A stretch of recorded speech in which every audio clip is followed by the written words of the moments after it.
Վանաձորի Սուրբ Նարեկացի եկեղեցու հյուրընկալ հարկի ներքո Գուգարաց թեմի առաջնորդ գերաշնորհ Տեր Հովնան եպիսկոպոս Հակոբյանի կամեցողությամբ եւ օրհնությամբ կազմակերպվել էր միջոցառում, որի ընթացքում նշվեց Ինտերկապ բարեգործական կենտրոնի ստեղծման 35 եւ Գերմանիայի քաղաքացի Ռայներ Քրիստիան Քոզելի 77-ամյակը։ Ինչ կապ կա հայկական բարեգործական համբավավոր կազմակերպության եւ Գերմանիայի քաղաքացու միջև։ Բանն այն է, որ Ռայներ Քոզելը կրում է Վանաձորի պատվավոր քաղաքացու Լորվա ասպետի տիտղոսները, նա հանդիսանում է բարեգործական ՀԿ-ի կնքահայրը։ Գերմանացի Ռայներ Քոզելը եւ հայազգի Նորայր Զուլոյանը տարբեր ազգերի ներկայացուցիչներ են, սակայն տարբեր մարդիկ չեն։ Մեկն այսօր ապրում է Գերմանիայի մայրաքաղաք Բերլինում, մյուսը Լոռու մայրաքաղաք Վանաձորում։ Տարիները ապացուցել են, որ հեռավորությունը ամրապնդել է նրանց ընկերությունը։ Սպիտակյան ահեղ երկրաշարժից հետո Քոզելը Գերմանիա հրավիրեց Լոռի ապա Սպիտակ ֆուտբոլային ակումբներին ուսումնամարզական հավաքի եւ ընկերական խաղեր անցկացնելու նպատակով, հոգալով նրանց կացության բոլոր ծախսերը,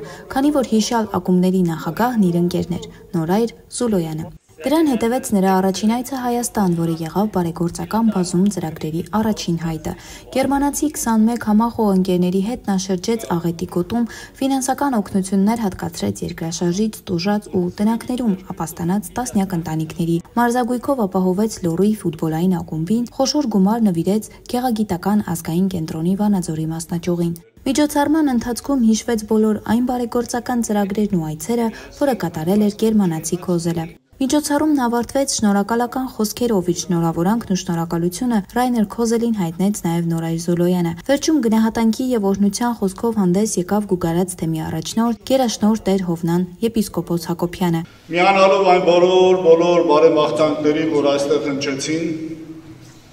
իր ծննդյան 77-րդ տարեդարձի կապակցությամբ ցանկանում ենք բերել նաև մեր բարեմաղթանքները եւ վստահ ենք եւ լիահույս ենք, որ իր սրտի թակուկ անկյունում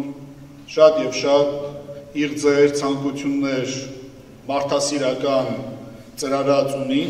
եւ պիտի խնդրենք Աստծուն, որ այդ բոլոր իղձերը, ցանկությունները, տեսիլքները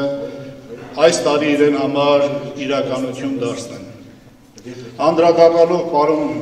Զոլոյանին եւ Ինտերկապի գործունեությանը, պարոն Մանուկյանը շատ գեղեցիկ կերպով եւ մեզ համար անակնկալ եւ չգիտեին շատերս անակնկալ կերպով գեղեցիկ մատնանշումներ արեցին։ Այս է պատճառը, որ ես ուզեցի իմ խոսքը սկսել Հովհաննես Եզրակացու այդ փոքրիկ բնորոշումով, որ մենք պետք է մեր արժանին մատուցենք մեր երախտավորներին։ Ահավասիկ երկու երախտավորներ, որ այսօր մեր մեջ կան։ Ելույթների շարքը շնորհակալությամբ եւ երախտագիտության խոսքերով, ջերմ ու սրտառուչ խոսքերով եզրափակեց Ռայներ Քոզելը։ Vielen Dank für die überaus herzlichen Worte. Խորին շնորհակալություն շատ ջերմ խոսքերի համար։ Ես շատ հուզված եմ եւ մեծ պատիվ եմ համարում այստեղ գտնվելը, այս միջոցառմանը ներկա գտնվելը։ Բայց այս բոլոր միջոցառումները, այս բոլոր բարի գործերը, որոնց մասին նշվեց, դրանք ոչ միայն իրականացել են Ինտերկապի ղեկավարների միջոցով, ոչ միայն իմ եւ Նորիկ Զուլոյանի միջոցով, այլ մեր բոլոր ընկերների, բոլոր օգնողների ջանքերով։ Եվ օգտագործելով այս պահը, այսօր ցանկանում եմ իմ շնորհակալությունը հայտնել բոլոր այն մարդկանց, ովքեր բոլոր այս մեր նախաձեռնությունում մեզ օժանդակել են, մեզ աջակցել են։